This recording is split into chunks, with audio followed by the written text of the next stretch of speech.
Welcome back to the Pipe and Tobacco Talk podcast. It's episode 52. And Tim, it's time for the NBSD Pipes warning. Yeah, warning everyone. This podcast will expose the listener to offensive, insensitive, off-putting, and otherwise socially unacceptable content known to the state of California to cause cancer. Bob Marley had cancer in his toenail. That's what took him down. Anyway, to avoid injury, the sponsors of this podcast recommend you trim your toenails frequently or grow a pair. That away, Tim. That away. We did record episode 51 with Reed from Robertson Pipes and Richard from EP Pipes. And we did drink the entire episode, which is why it will never, ever be seen by anyone for any reason. No. I mean, people in the pipe community are pretty forgiving, but they're not that forgiving. They're limits to everything. Yeah, there were lines, and we crossed them all. And man, yeah, it started out bad. I was shaking my head 5 minutes in, and then I realized, this is just going to go off the rails. It was 2.5 hours of the most filth you could possibly put into a podcast, and we made the decision that episode 51 will be the lost episode. So. We did laugh, though. We laughed a lot. We laughed a lot. I think we would have offended 98% of the population. Oh, yeah, Genghis Khan had been pissed. Yeah, we were. He'd have been triggered. Yeah, even though we read the warning label, that's just not going to. Oh no, we don't have a warning for that. No. So it should be a mushroom cloud. That one there just it is just a, the bomb tests, that they did in the 1950s or 40s. Yeah, and we were the two guys looking at it through, really nice Ray-Ban sunglasses. That looks like it's going to be bad. Yeah. And like they had the mock-ups of the houses with the mannequin sitting at the table, and that was us. Just blows out of the picture. That would have been us. That would have been us. Yeah. So episode 51 is the lost episode. No one will ever see it. It was just bad. We were drinking. We drank a lot. I got halfway through that bottle of Uncle Nearest, and that was good stuff. I like that. So yeah. Don't be surprised if that bottle of Horse Soldier shows up on your doorstep. That was just not for you, huh? Not for me, man. I don't know that. There was just nothing. There's nothing you could do with it that, as far as I can imagine, that would make it. My son has been charred, smoky, like in a bad way, like eating a like if you were to eat no, more like an asphalt shingle that's been on fire. That was like if you were to burn a tire, and it rained, and that black slurry that would run across the ground, drink that. That's close. Okay, so there you go. All right, I did pick up a couple of bourbons this week for Christmas. This is the weekend after Christmas. We're recording on Sunday night. I did get a decanter set from my daughter and son-in-law for Christmas, and picked up a couple of bourbons. So I picked up Old Forester 1910 on a recommendation, and I picked up Walcott bourbon, and I got another bottle of Four Roses small batch. So that's where can't beat the Four Roses. No, that is rapidly becoming my favorite, kind of my go-to. So, and it was fun. It was good. Yeah. So anyway, today we're going to talk about a couple of things because it affects ESF. But before we get to that, I want to talk to Tim because he's really created and we've been talking about it the last couple episodes. His pipes have just gone up a notch, and I want to talk to Tim about the creative process that goes into, what's turning out these amazing pipes, because there's been a couple of them, and I went to your website and they're like, oh, sold. Yeah.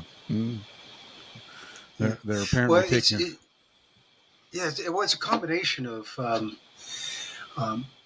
observations from good friends who are willing to tell you the truth. Mm-hmm. And one being Premal Cheta. Mm-hmm. He's become a good mentor for me, and also Mitchell. Some pipes that I'd sent him for to put up on his website. He shot back to me, "Hey, look, did you notice this? And how about that?" And it's just little things that if I want my brand to be what I want it to be known for, which is good pipes, then it's time to start tightening things up. And so essentially what I've done is I've just slowed down dramatically. And I'll take a pipe and turn the as much as I'm going to turn on the lathe, the stummel, and fit a stem blank to it, and then I'll put it down, and then I'll come back, maybe tomorrow, and rough grind it out and the shape, and then put it down, and then come back tomorrow. And it takes a long time to get it done, but for me, I have to force myself to slow down. My way's always been to just cram and jam as much as you can into a day to try to get as much production done. That's good if you're, picking potatoes, but if you're harvesting green beans, excellent strategy. However, right, exactly. But for things that you want to look good and the have balance and the shape to flow and the stems to fit properly, and you get into the right light, and then you see scratches that you hadn't seen before, and that kind of thing. So it's all just slowing down and looking for the 1%. You can get the 95 or the 97% right, but chasing that 3% around that's the hard part. And so that's what I'm trying to wring out is the last bit. And so the cool thing about this hobby is there's no end to learning and refining a skill. And so anyway, that's the story. That's what I've been trying to do. Well, and I know you've got a couple of pieces. Let's show off some of your work. Yeah, here's a horn that I just finished, and that I have a bunch of these. They're it's a node off of the side of a burl, and that fanning grain. Easy for me to say. When you got the plateau on the outside, and they just work out perfectly for some. The grain on that one is spectacular. Yeah, I mean it's just really sharp. I like the green. Now, what's the adornment? The white ring? That's Juma. Okay. It's a piece of like a sand or tan colored Juma. And if you look at it closely, it's like a marbling in there. You can't tell in this light with this camera. But, yeah. Very sharp. I saw you posted that one to Instagram, and I thought that was really killer. So yeah, and then trying out some different shapes. Oh, look at that! Yeah, very cool. This is some Eldritch. I only have a little bit left of this. It's beautiful stuff. And where'd you get that from? For those pipe I actually got this from Anthony. Oh, okay. Hopkins. Yeah. All right. Castle Briars. Okay. Good friend of the show. Good friend of both of us. So I really like that one too. That's almost Dublin-esque. Yeah, it is. It's kind of like a modified kind of Dublin I like things that sort of flowing, Mm-hmm. swooping kind of lines, kind of thing. Yeah. Yeah. Well, it's beautiful, beautiful work. And then I made a pipe for Andy. Our friend Andy in Valdosta, Georgia. Andy Corson, the Andy just Andy. And Yeah. anyway, he's big hands Andy, so you have to make a big pipe for big hand. He's got Mm-hmm. hands like George the Animal Steel, and so he wanted a pipe, and he says, could you make me a pipe? And I really want a something just under an inch in diameter because the chamber, because it's smoking Virginias. He said I found that it's just wonderful. So you sure you want to? Yeah, that's what I want. A big pipe with a shallow bowl. Okay. Well, but Well. it's no. The diameter Oh. is 1 inch. Yeah, Oh. Okay. yeah, that's a lot. Yeah, and so and he said, but all his pipes he smokes 9 millimeter. So I said, I'll go right to work on it. So I make this pipe, put it in the mail to him. He says, oh man, the pipe's beautiful. It's not 9 millimeter. Fuck. So anyway, he sent this one back to me, and I made him a new pipe, this 9 millimeter. That's. I love that. Yeah, I like that V at the bottom. It's a little scallop kind of thing there at the bottom, and yep, very cool. And some mammoth tusk. On nice. The thing there. That's really sharp. Yeah, so, well, we might have to talk about that one. Oh. Yeah, that's a big hand man pipe.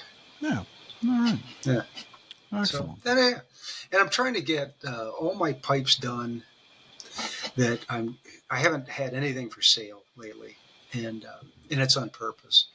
I'm trying to get all my pipes built for Muletown and for Chicago because we leave February 1st, and then we come back on the 15th from Florida.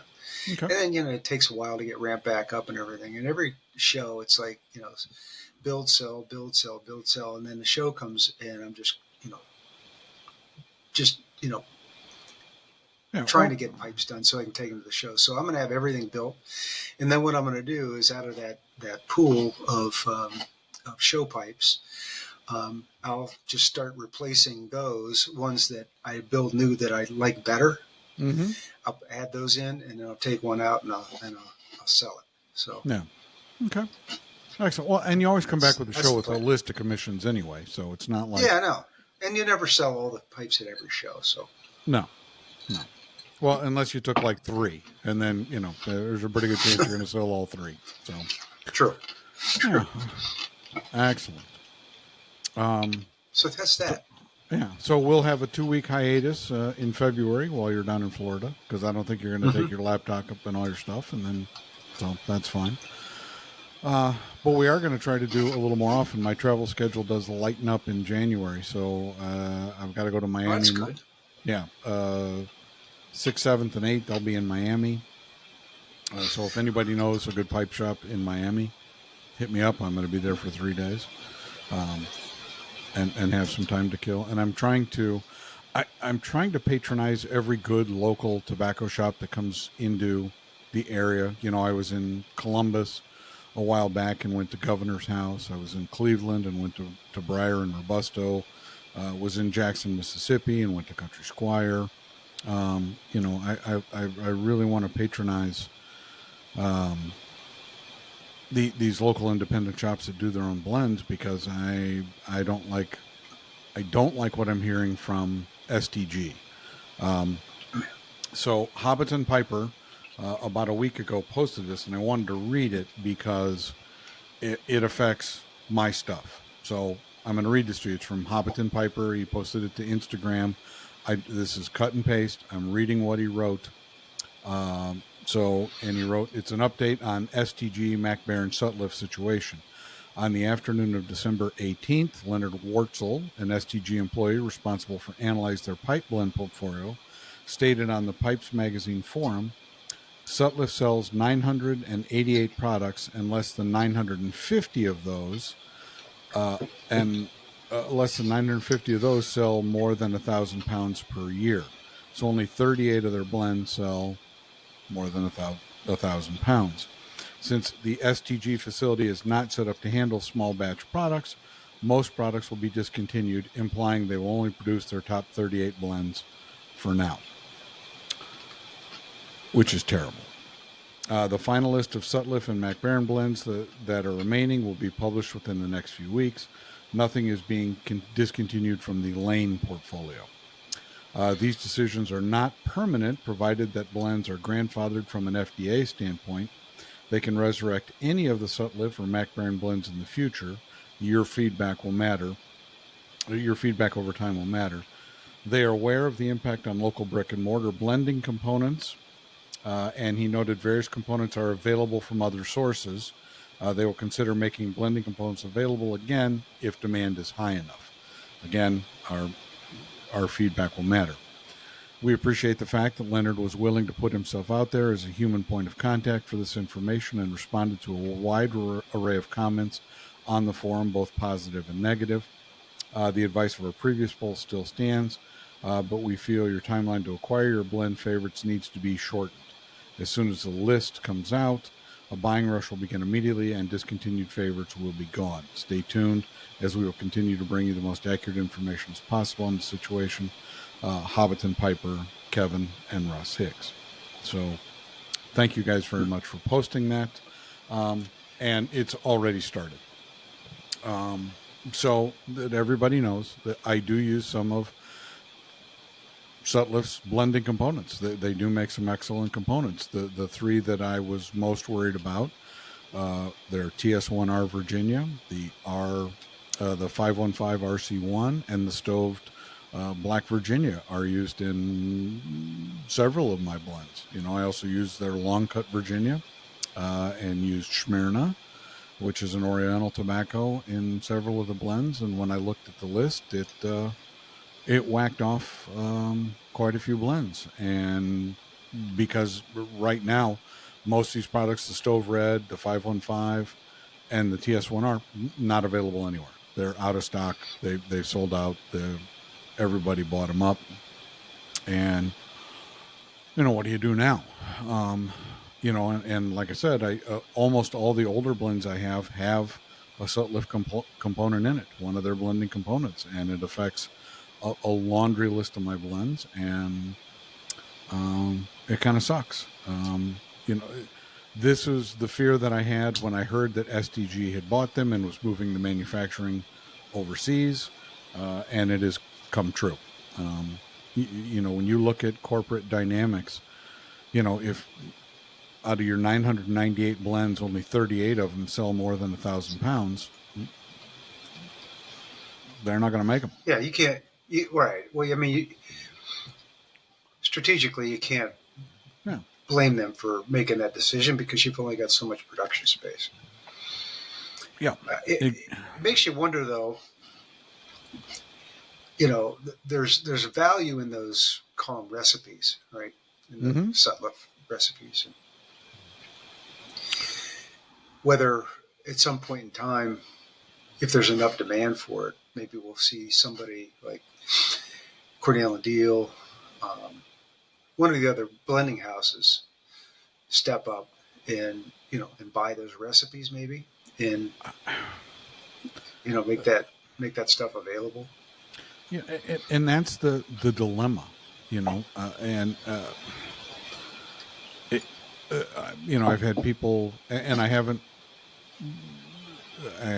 had any tobacco available really since I moved from Colorado, and I ran a lot of my stocks low. Like most of the things that they make, I don't have enough of to make much of anything. I have less than a pound of most of the Sutliff blenders because I ran my stock down before the move, and here we are. Yeah. So one of the first decisions I made is like, okay, well, I will take what I have to consider the three most popular blends I make that were affected by this, which was Port Marion and Connemara and Thomas's blend. And I reblend, I changed, okay, so I can't get 515 RC. I can't get TS1R. So I changed some of the red Virginias and I reblend them using products that I can continue to get. And we'll see where it goes. I'll smoke them and compare them side by side. And, that more than likely I will, like call it Thomas's Reblend or Connemara 2 or Port Marion 2. Let people know that it's going to be different. And like I said, when I went through the list, my initial count was 45, and it's more like 90 of the 220 blends that I've made and make available that are just not going to be available anymore. Yeah. So from that standpoint, I haven't sent out a blend list in a while because I have to trim all those products off. I never make any in advance. It's always, made to order, and off we go. So that's going a different direction. I did order some more whole leaf Virginias. I think I'm carrying every Virginia that whole leaf and total leaf and leaf only make at this point, or I'll have them. And I'm just going to start reblending. I'm going to make a whole new collection of tobaccos and kind of go from there. And it's going to take a couple of months, and we'll see what happens. So, right. It's a shame you got to retake ground already taken, but what choice do you have at this point? Because if you don't have the raw materials, Yeah, and that's so. When I was in Jackson, Mississippi, I had a great conversation with Quinn, who's the manager there, and he's Magnolia Piper on Instagram.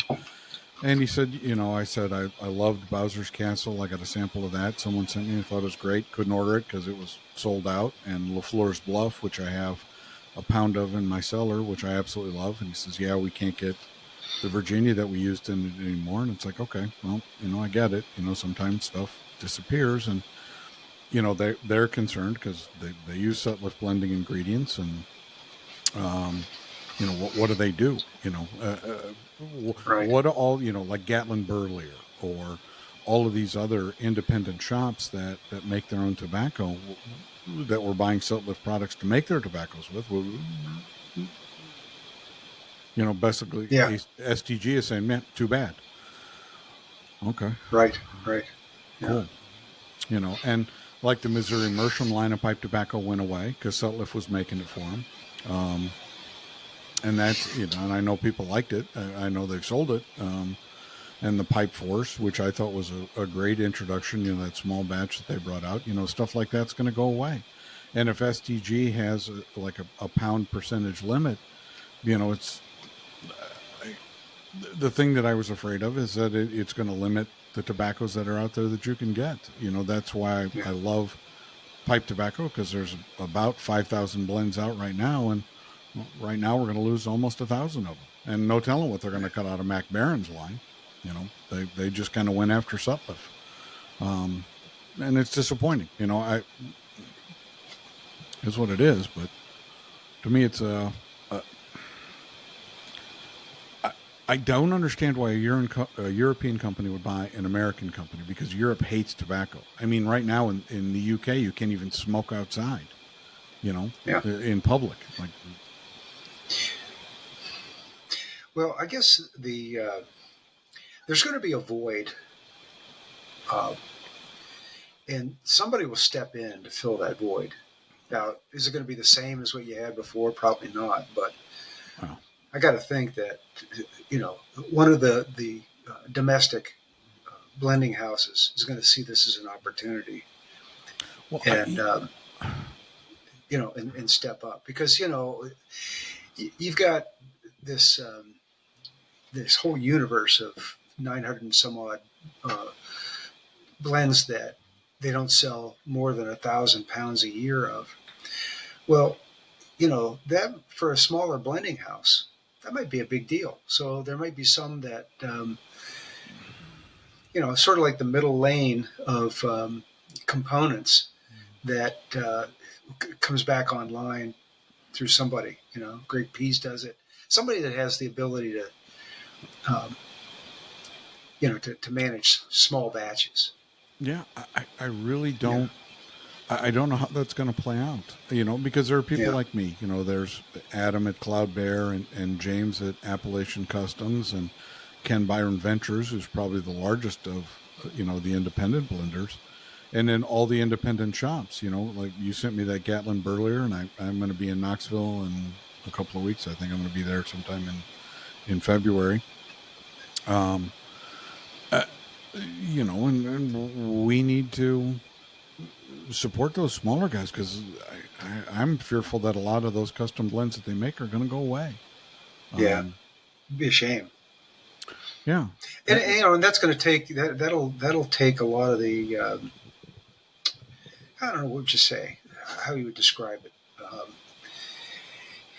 You know, you take a high end restaurant. You can go to Applebee's anytime, but mm-hmm. you can't always go to a white linen tablecloth um, restaurant and enjoy stuff from a great chef and a broad menu, and that's what you're giving up theoretically or comparatively with losing the custom blenders. Yeah, Because now you're down to, okay, what do I get in a can? And it has, on the back it tells you what's in it, but it doesn't tell you what the component mixtures are and that kind of thing. So you don't, short of opening it up and beginning, by smelling it and then trying it, you're not going to know what the hell's in there. Right. Exactly. That's exactly. There's just so many of these independent shops that are going to be tremendous. McCraney's. I know McCraney's. I've got 4 of their blends here at the house, and I recognize subtle, blending ingredients when I see them. I'm heartbroken, really, because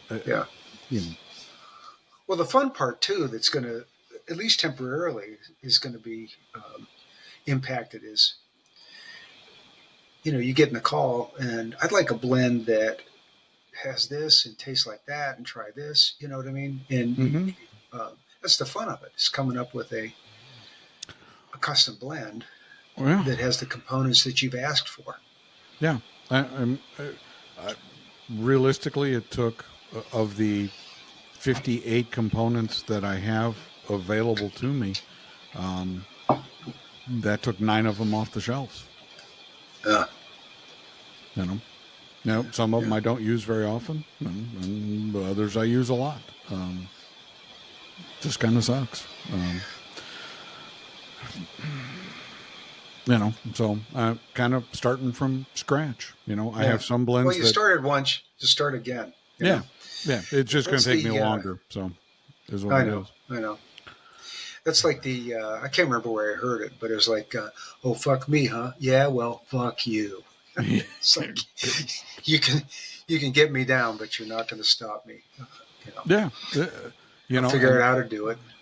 Yeah, and I've got a bunch of tobaccos that I haven't used before that I'm shredding up, and we'll see, and going to have to work a little bit harder on casing, and I might have to find an oven somewhere where I can stove my own Virginias and do some stuff that you wait until July, you could stove it on the sidewalk outside in Florida.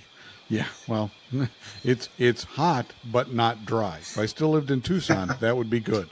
Hot and dry would work. I could just put it on the dashboard of the car and stove it up. It's time to get that jar of bergamot back out. Exactly. So anyway, I did. I have been making some new blends, and I'll talk about those because it's not a shameless plug. I'm just trying to find a different direction, and everything I use going forward is basically going to be whole leaf, because that's what's available. I do like dark burley from C&D, and I do like their red Virginia, but I just don't use C&D blenders a whole lot anymore because I like the whole leaf. So So I made Porter Fairy, and all the labels on the new stuff are just going to be white with the name of the blend on it. And Porter Fairy, I wanted something that was really going to be stout. I wanted something that was just going to say, okay, this is going to leave a mark. Just something that was really... half a bowl, throw up, wait a while, just try some more. thrill Yeah. up. Yeah. So it's Tennessee, dark fired Kentucky, dark air crude Virginia, some Glasgow Magistrate, which is a cigar leaf, Latakia, Rustica, Perique, and French dark air cured Burley. So Yeah, it's I wanted something it's that got like some people. muscles in it. Yeah, it's a that's why it's Yeah. called a porter. Stout, and stout it is. But it's a very that could be an all day smoke for someone that likes those types of ingredients. Now, if you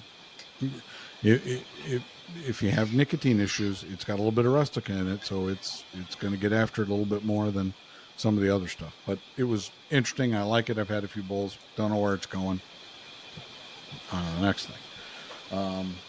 And then I made Southern Winter, which I'm kind of excited about. And Southern Winter is 5 different Virginias, a little bit of Latakia, a little bit of Burley, white and dark Burley, and then some molasses bitters on top of it. And I Oh really wow. like. It's a very elegant all day smoke kind of Huh. blend, and it's one of those that the bowl it nuanced. The bowl unravels as you smoke it. You'll get this flavor. You'll get this flavor. You'll get this flavor. So it's it's one that you don't have to think about. But if you want to think about it, it's got the depth to it. So I like that one. Molasses bitters, though, that sounds really interesting on a You tobacco. know, I picked that up when I was in Colorado, and Yeah. I used it in Kentucky Fall, which is Hmm. one of the bitter series blends that I made, and I really liked it. Yeah. And I thought with this, I really don't. It's not really an English blend. It has Virginias and Latakia, but there's no Orientals in it, so it's just Virginias, Latakia, and then the 2 Burleys. So I wanted. I do like that warm, bready red Virginia kind of feel to it. I like how Latakia pairs with it, and I like the Burley to keep it cool, and it gives it a nice, warm, cocoa-y flavor, which pairs very well with the molasses bitters. So, Okay. So I have a jar of that Kentucky Fall, and I like it, and that's got the molasses bitters in it. Huh? mm-hmm. Yeah. Let Okay. me check. All right. Let me check. Before I shoot my mouth off.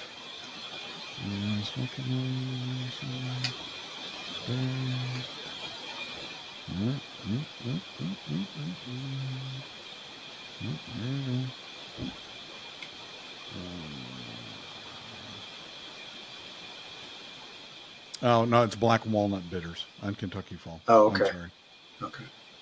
but black walnut It's a good and blend, though. I like it. and that's again, that's dark burley and French dark air cured burley, dark fired, a little bit of rustica, and ripe Virginia, and that just that's a good cool weather blend. I like that one. So Well, I like how that's cut too. It's got the real fine cut yeah, to it, well, and it burns real nice. It's um, you know, top to bottom, it's enjoyable. yeah, gives you that nice white ash when you're done. Just Uh huh. good stuff. And then I made a Scottish blend. This is uh, it's it's an English blend that I put plum bitters on, which I'm kind of excited where that could go. So it's Latakia, a couple of different Virginias, a little Bajma, a little Izmir, a little bit of Rustica, a very small amount of Rustica, just because I like the sweetness of Rustica, and I have no nicotine problems. It just doesn't affect me in any way. And it's got the plum bitters on it. And my son, is my test, he's my tin note guinea pig. He doesn't smoke a pipe, but he recognizes a lot of flavors just from smelling a tin. And he said, "Yeah, that's going to be a winner." So I haven't smoked any of it yet because I just made it the other day. Yeah. And then I made another one last night called Irish Coast. And Irish Coast is dark burley, a little bit of Virginia, a little bit of Cavendish in it, some light fire cured Virginia, Uganda, which is a cigar leaf, which I really like, and then it is topped with redbreast Irish whiskey. So Okay. it's got a unique tin note to it. Haven't smoked any of it because it's. I'm down to like 2-3 bowls of tobacco a day. I just don't have. No, just don't have the time for it. When I'm on the road, I have even less time. So. Yeah. Right. Yeah. So Hey, that's. speaking of redbreast, Mm-hmm. I only had about like that much left in the bottom of the bottle. Anita Mm-hmm. had these, the black Washington cherries, Mm-hmm. and I dumped a bunch of them in a glass and poured that over it, covered them, and Mm-hmm. put it in the fridge with a Ziploc bag over it to keep it from evaporating off. And about it was about 2.5 weeks ago. Those things are pretty good. I didn't have any of those Luxardo cherries. Ran out of that, Mm-hmm. and I thought maybe these will work. They're not as sweet, but boy, uh, they're tasty. Black cherries do have a very unique flavor, and of all the cherries, that's probably my favorite cherry. And I'm not a cherry guy; Yeah, I just don't. yeah, But black cherry was always, maraschino cherries are just, yeah. Candy. yeah, basically. Yeah. So anyway, that's kind of what's going on. But again, I had a great conversation with Quinn, and we talked about what they're doing, and I did get some, I patronize, and I even got a Country Squire hat, which I'm wearing currently. There I you go. do want to talk about Dan from Ohio Briars, because he was kind enough to send me a Ohio Briar hat, which I am now proudly wearing.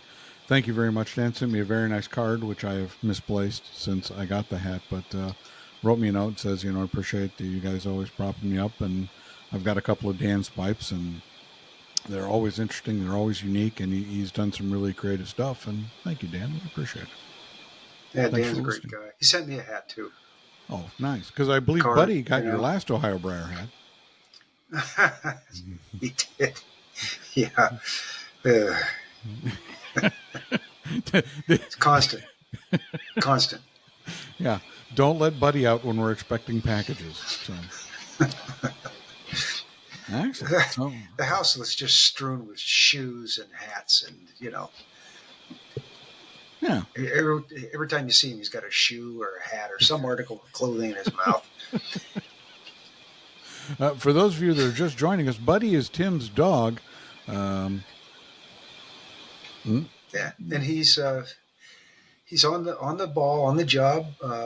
Amazon or FedEx, anybody drops a package on the front porch, he's the first guy there to get it, take it away, and open it up in the yard and pull the contents out, lose it in the rain, mud. But we And then think Buddy if you catch might him be with on the it, spectrum. yeah, if you catch him in the act, he grabs it and runs. All right. Yeah, yeah, it's Yeah. real nice. Yeah. Well, thank you, Buddy. Trained him well. Well done. So, if you're Well looking done. for dog training, Tim, Or a dog. if you'd like to get a pre-trained dog from Tim, Buddy is probably available at this point. I'm thinking if you send Tim a hat and a good pair of slippers, Buddy could be heading your way. So, Oh yeah, big time. yeah. So EMC Custom Cobs is always doing what they call the waffles, because you can't say a raffle on Instagram. Did a raffle, and I actually won a pipe tamper from him, which was cool. So I'll show that off next time we do an episode. But Tim, He's making more briar pipes now. he is, and Yeah. I've got a pretty good collection of his briar work, and his son Prometheus.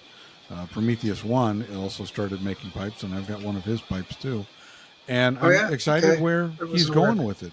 He's we need to have him on at some point. It's been a while. I think he was like our second or third guest we ever had on, so we'll need to get him back on and chat about the morphing of his business. So Huh. Cool. I wasn't aware that his son was making pipes. well, He's made a couple Huh. of them, and Eric was promoting them a little bit on his Instagram account, and I saw one that I liked, and surprisingly enough, it made its way to St. Augustine. So Yeah, cool. who knew? Who knew? We do have some comments from our last two episodes, Tim. So Timothy Jones, who was the big winner of our contest, he got all the pipes and the tobacco. Tim, I apologize. Your prize winnings are going out from me in the mail tomorrow. Yeah, and mine it said he'll have them tomorrow.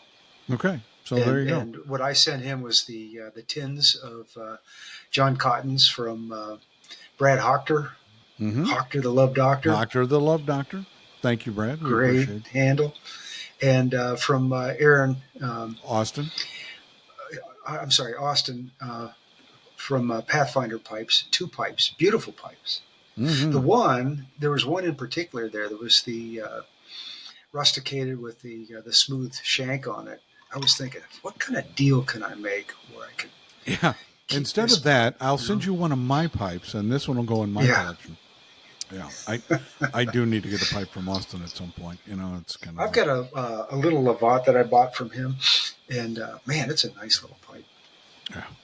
It's about 5.5 inches long, and it's light, Mm-hmm. and it doesn't torque my jaw, and I can smoke it a lot, and it doesn't bother me. Smoke in the shop all the time. Yeah. Yeah. Nice pipe. Very cool.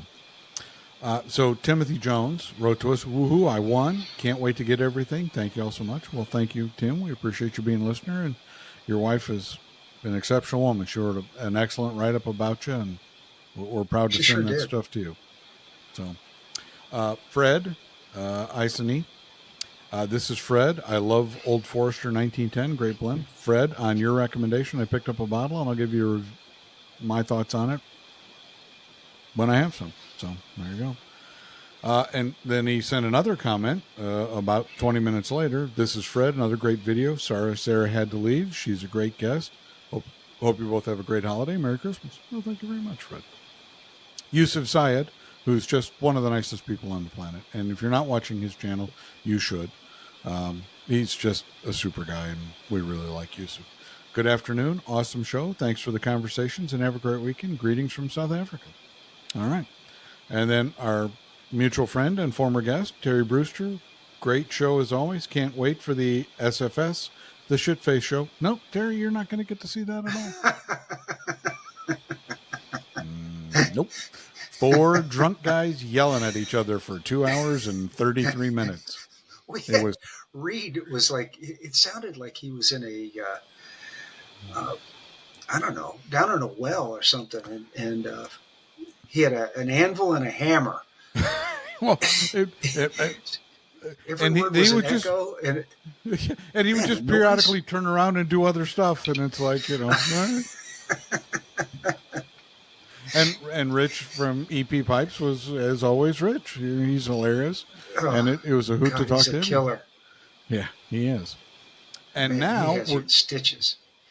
we do have a comment from at Noah's House, and he just got back to doing some his takes on some tobacco, so that's good to see. I know he had a lot of gardening episodes, and he was a fun guest when we had him on.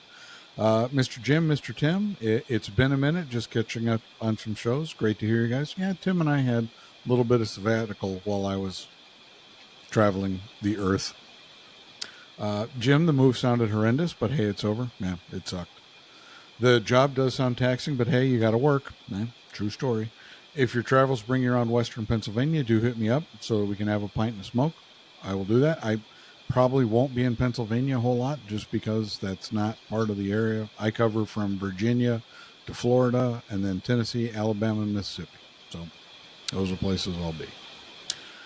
Tim, I've kept up with your posts, and the pipes of late are outstanding. I wouldn't mind seeing some of this furniture you've been making as well. So you need to post some pictures of the furniture you've been making. I should do that. Yeah, right. Because you've done some carvings too, which have been breathtaking. And you need to get those out there too. So Yeah, I got it. Yeah, I'm terrible with Instagram. You know. yeah. I'll go like, well, I'll post a couple of things a couple of days in a row, and then I'll go quiet for a week and won't look at it because I just, Yeah. I was on vacation last week, but I was still in meetings. I was still working haphazardly, and I'm easily distracted. My Well, the thing with ADHD. posting stuff on Instagram is, you not only got to put the pictures up, and then you got to say something witty in the caption underneath it that somebody will read, and then you got to put hashtags in. And it's like, oh God! By the time I get done writing a little paragraph, um, and not sounding like an idiot, then I go, oh God, hashtags. I wonder if I could do this, and people would see it if I just put in one, and the same one every time. But I guess it doesn't work that way. Hashtag you're not reading this. Yeah, I think. Right. Yeah. Hashtag Meta has all my data. Meta knows what I had for breakfast. Yeah. And now we do have some questions for the show. Hearing all about traveling by air, what is your go-to for pipe safety? I'm glad you asked, and I'll show you. Hang on. This is an Army surplus bag. It's got 3 pockets on the front that I keep matches and pipe cleaners in the front. And then it has this side pouch here. And you asked me how many pipes I typically carry. I typically carry between 4 and 5 when I travel. And I had this foam block that I have, and I cut it out, and just so that you can see what it looks like, and I cut it out. You can see, and the pipes that I have been traveling with of late, I have this snappy little Dublin from R. Dickey, from our buddy Rob Dickey, and I really like that. Mm-hmm. And then I have my Danish egg from PapaBear's pipes, which I absolutely love. Just a fantastic pipe, and it smokes like a dream, and I love it. And then I have a Foster handmade that I carry with me. Mm-hmm. And I like the Foster handmade. And then I have one of Eric EMC Custom Cobb's briar pipes with the carbon fiber shank. And I really, what you said earlier about nice light pipes, they clench well. This is the way. And then I have this beautiful poker that Anthony from Castle Briars made. So those are my current travel pipes that I am traveling with. And then in the center console, I can put up to 4 of the 8-ounce jars, and I carry those, and that's what I carry in it. And I carry a leather tobacco tray because it's lightweight, and I pack it in my suitcase, and off it goes. And I haven't had any breakage. I was carrying it as my second carry-on piece, and every time I carry it on the plane, I get stopped. TSA wants to go through it. They open it, which is fine. It's tobacco. It says it's tobacco. It smells like tobacco. And, every TSA agent goes, oh, I should smoke a pipe. Okay, well, can you put my stuff down? And can we not get do your this? hands off of it? Yeah. What do they say about the matches? They let you take that on the plane? That's why I check it in the bag. Okay. If I'm going to have to carry it on, I'll take the matches out. And I have to carry, and I carry this. I just throw this in my carry-on because it's a butane lighter. It's my Time and Tide Zippo with the Thunderbird on it. So, and I have a little leather pouch and a pipe nail. So that's kind of what I travel with. So that, and he asked Tim, what is the bulk packing system like? Once again, great show. Tim, do you know? I don't know what that means, Tim. Well, if he's talking about carrying pipes to shows, maybe. Mm-hmm. Yeah. I have a hard case with a eggshell carton. Mm-hmm. or 8 carton foam thing in it, and so I just lay the pipes in there and get 15 in there, and once you those two layers of foam clamp down on the pipes, they're not going anywhere, and then I put a pair of handcuffs around the handle and my wrist, and off I go. All right. There you go. Perfect. I like the T-shirt that says on it, "It's not gay if it's TSA." And you stand there. It's got silhouettes of a TSA agent feeling a guy up, you know. Yeah. So I will complain about the airlines because on my last 3 trips where I got on flights, and I'm not going to talk about either one of the airlines, but it seems so. On my last trip, I typically throw like extra power cords for phones and computers and whatever else I have to charge, and Right. twice in the last 3 trips I've gotten on a plane, they've taken the power cords out of my bag. They're just gone. And I'm like, seriously? What? This is a Yeah. check bag they're taking them out of? Yeah. And, you know, Somebody's going into your check bag and taking stuff out of it. Yeah. That's horseshit. Well, I agree. And, you know, they're like, okay, what's the value of it? I'm like, I don't know, $30. Okay, fill out these forms. Takes about an hour. Send it in. We'll let you know. Okay. No, that's not what I'm going to do. Not what I'm going to do. So, Yeah. That's what it is. Well, anyway, that's kind of what's going on. What's new in your world? Did you get some nice Christmas gifts? Did you do anything fun for the holidays? I know you probably had a slew of grandkids over. Oh, it's crazy. And we had the Griswold family Christmas last night, my side of the family. Nice. The squirrel jump out of the tree, you know, it was great. Cousin Eddie out in front with his Winnebago. I know. You know, we said grace before and play ball, you know. say grace, Grandma. Grace has been dead for years. Yeah. I know. She says, he came to my house and stole my husband, a great bulging man. He had a leisure suit. Exactly. Oh, God. That was a great movie. Anyway, for Christmas, I got a new air compressor. Oh. Upgraded my air compressor. And what size air compressor did you get for those of you that well, want to? I was going to get an 80 gallon 5-horse, and Anthony Hopkins, the engineer that he is, sent me this whole litany of links and all of the parts and components. You know, the dryer, the water and oil traps and all that stuff, compressor, and I can go with a 60 gallon. 5 horsepower.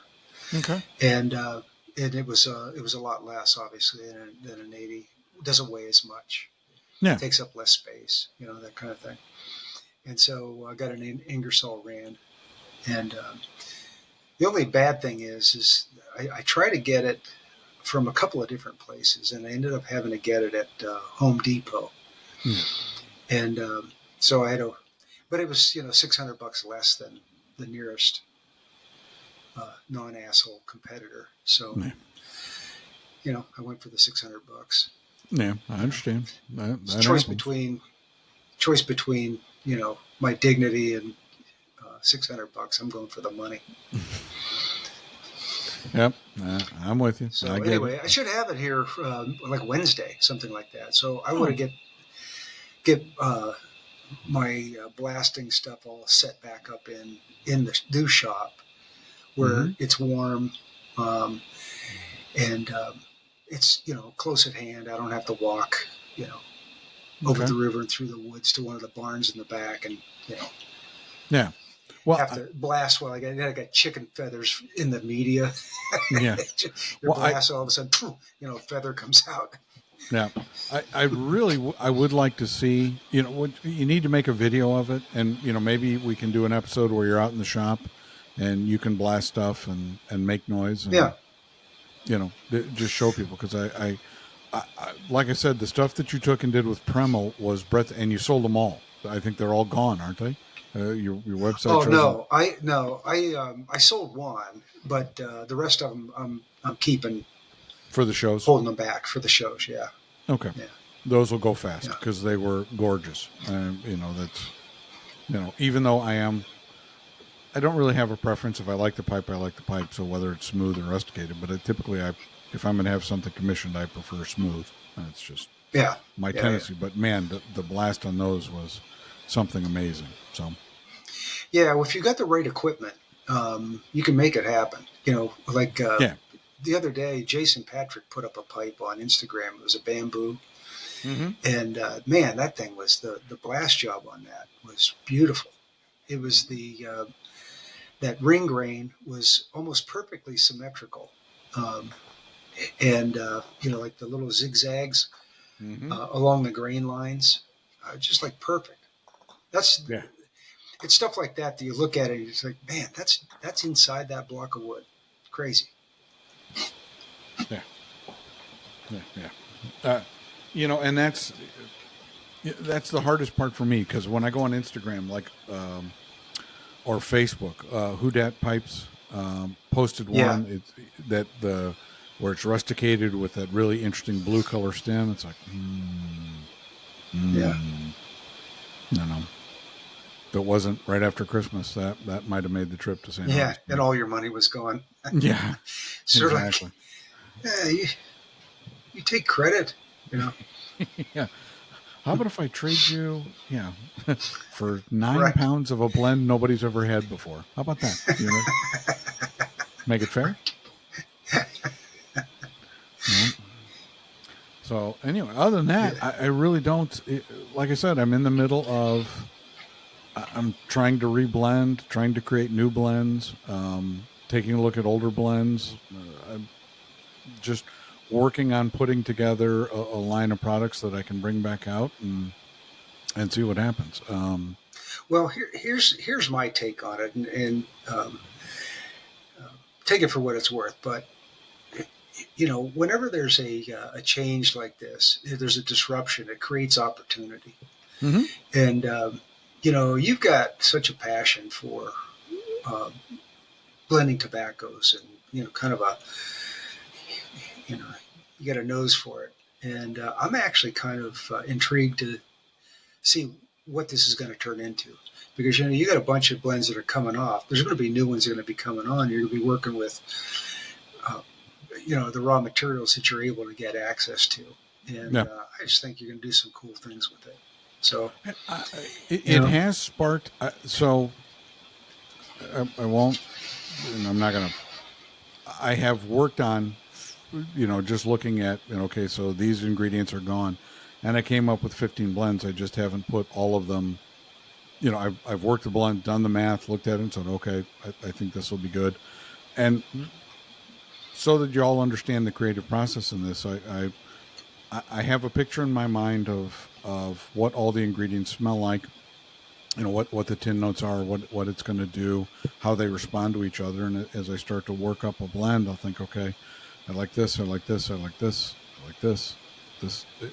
These things will all go together, and I'll put it together, and sometimes it works, and sometimes it goes into the jar of doom. So it's just about the pairings and what I can do and what I can create. And like I said, it's, this change really sparked a mountain of creativity, because I've put together the math for 15 blends. I just haven't started working on them. And, one of the things that I want to get back to is I don't particularly care for casings or toppings on tobacco. I do use them. Because sometimes, like that Scottish Moor and the Irish coast, the molasses bitters, and I like what bitters do. I like the flavor that it imparts, because it's not overwhelming. And we're going to see where it goes. Yeah, I think it's going to. You're going to. Everybody's swimming in the same stream, so Yeah. you're gonna come up with your take on the pairings and toppings and whatever else you're going to do with Yeah. the components to come up with the blends that Jim makes, Yeah. and I guarantee Oh, they're going to be good. yeah. Well, you're going to get to try some of them here. So they're in a box on the way to your house. So. All right, I'm game. All right. Yeah. Hey Jim, I hated this one. Good. Well, smoke some more of it and see if Wait, you hated it the first time. Why do you try it the second time? So. It's amazing how a tobacco tastes depends so much on what you just ate, and or that you drank, and I've had tobaccos that is kind of like, man, that's delicious, and then you put it down, you have dinner, and you come back, I'm gonna have some more of that. It's like, God, what is that? I always try to have my first pipe of the day before I brush my teeth. So I'll take the dog for a walk, because the toothpaste is terrible. Yeah. I'll choke down, a 30-ounce tumbler of tea before I'll have another one, just trying to get the toothpaste taste out of my mouth, because I never thought of that. So, here's a question for you guys. So if you've watched to this point, in the comments, tell us what your favorite pairings are. Is there a good bourbon that you like with a particular blend? Or, hey, when I'm having a cup of coffee in the morning, this is my blend. Tell us what you guys think. Tell us. We've talked before about how different blends do in different pipes. And I brought it up in the episode that'll never be seen, is that I have a couple of tall stacked billiards from Corey Brown that I only smoke vapors in, because they're in Virginia blends, because I just think I get the best flavor out of those stacked billiards for vapors. That's how I like to smoke them, and that's what I use them for. So I used to think that was a bunch of baloney until made a cherry wood pipe for Chris Murphy.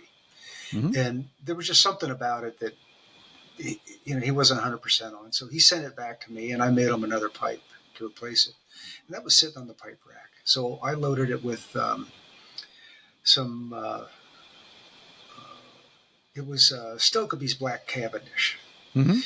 and I'm telling you what, it was. And now it's a deep. It's probably about 2 inches deep.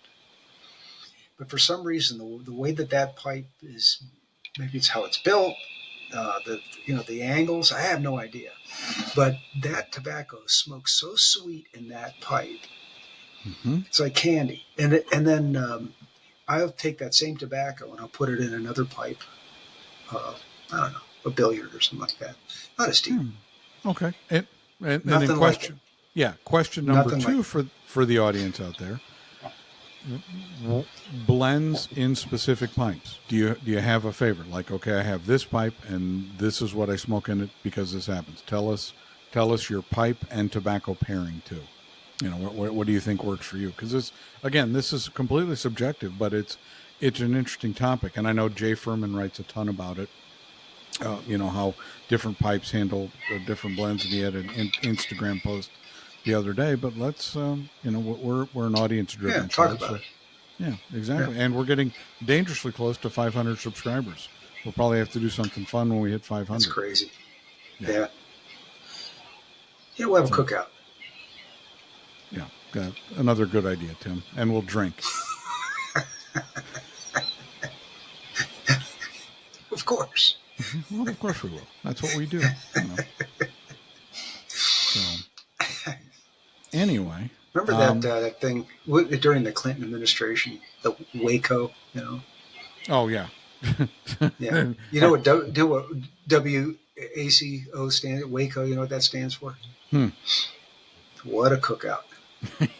Yeah. You know who just quit smoking? Yeah. David Koresh. Yeah. No. Yeah. They're simple, but they're funny, Yeah, it is what it is. I haven't got a chance. I do have a new email from Alan. are vegan. Oh, nice. So I haven't Nice. read it yet. Christmas greetings, I suppose. Yeah, I'm glad that we did not post episode 51 because we gave vegans a Oh, hard yeah, time, and we did. I'm going on a trip for work, and I am a host for this event, and I'm responsible for 11 people coming to the event, and sent out, hey, here's some restaurant choices. Oh, my wife and I are coming, and we're both vegans. Okay. And the fun begins. You tell them, good. We're going to a Brazilian steakhouse. More for me. Oh yeah. Oh, Oh what's man! your? Speaking of steak, I went. We had Christmas here. My kids, grandkids, and everybody. There's 15 or 16. Filet mignon that I got from. I bought two big tenderloins. Mm-hmm. They were like 15 pounds total. And I'm telling you what, that beef was like velvet. When I cut those steaks, Mm-hmm. it was just beautiful. And every one of those things were just like you could cut it with a fork. It was so good. Oh. And so it's about I don't know an hour north of me, but like out in the sticks. It's a slaughterhouse, and it's all local beef. Mm-hmm. Man, was it good! Wow. Oh. For my son-in-law's birthday, we got him a cast iron Dutch oven, and said, Yeah. hey, here's a recipe that you need to make. And I do roast beef in it, Yep. you sear it on all four sides, and then throw it in and low and slow with potatoes on top and some carrots. And Yeah. he made Yeah. one the other day, and his wife had to work late. She goes, oh, did you make dinner? Sort of. Yeah, I made a roast. It's What's gone. left? There's potatoes and carrots left. He probably stood at the stove and just ate out of the Dutch oven. Took the lid off and just went after it. He calls me, goes, Dad, this is the most amazing thing I've ever had. I said, yeah, you season Delicious, it up a little bit. isn't it? Man. And I am just a falls cast apart. iron fanatic. I Yeah. basically only cook out of cast iron because I just love the flavor that it imparts. And And it's not bad for you either. Like all this other, like aluminum and all the non-cooked stuff. They say that the yeah, pieces Yeah. parts get into your system and it, makes your dick fall off and whatever. I just I love that cast iron. And all you got to do is when you're done, clean it up and then season it and put it away. Throw a little Crisco in the pan, call it a day, heat it up for a minute until it smokes, turn it off. Non-stick. Yeah. I have a 12-inch lodge, a 13.5-inch lodge. I've got a griddle, and I have the Dutch oven, and I wear those things out. I love them. Yep. So there you Good go. stuff. Yeah, nothing better. And the nice thing about a Dutch oven is, you load it up, all the stuff that you're going to put in it, throw it in there, set the temperature, and then just walk away. Yeah. And hours later, you come back and this thing is done now. Yeah, it's magic. Yeah. Yeah. And I, season mine up, and I put. My wife likes the flavor that French onion soup imparts on it, so you sprinkle just some dry French onion. The packages of the Knorr. Oh yeah, French... I never thought of doing that. That's a good idea. And then I'll take the drippings out and make gravy with it. Ooh. Oh yeah. Yeah. Yep. That's living large. So anyway, well, that's all for. And I like the way that it caramelizes onions too. Oh yeah.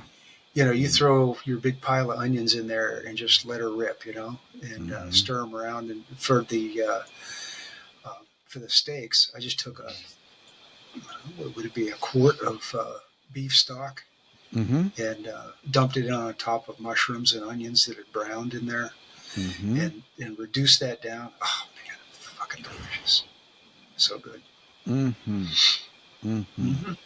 Yep. So we're doing a roast for New Year's Eve, which will be year. It's my anniversary coming up Tuesday. We'll be married 35 years. So No kidding. Congratulations. Well, thank you very much. Yeah. So Poor we're going to do a Diane. roast for our anniversary. Poor Diane. We normally do corned beef, but you can't apparently buy corned beef in St. Augustine, Florida. Why? Walmart didn't have it. Publix didn't have it. Costco didn't have it. Like, No seriously, kidding. are there no Irish people in?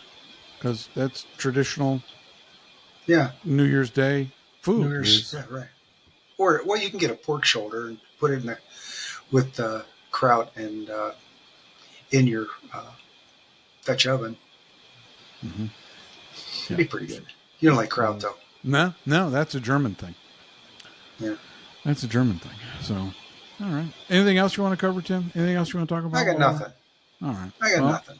We'll do thank another show. everybody for watching. Yeah, thanks for joining us. And again, remember, tell us what pairing, what tobacco and what you drink with it when you do.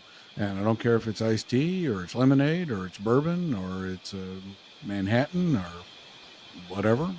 Tell us what you like and what the pairing is, and then tell us what type of pipe you like to smoke what blend it of. If you have a favorite, let us know.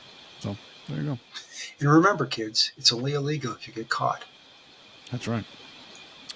Don't try this at home, kids. We're trained professionals. Right. That's the stock admonition at the end of every show. Remember, kids. Exactly. All right. Well, thanks for joining us tonight. Good night, everybody. Good night, everybody.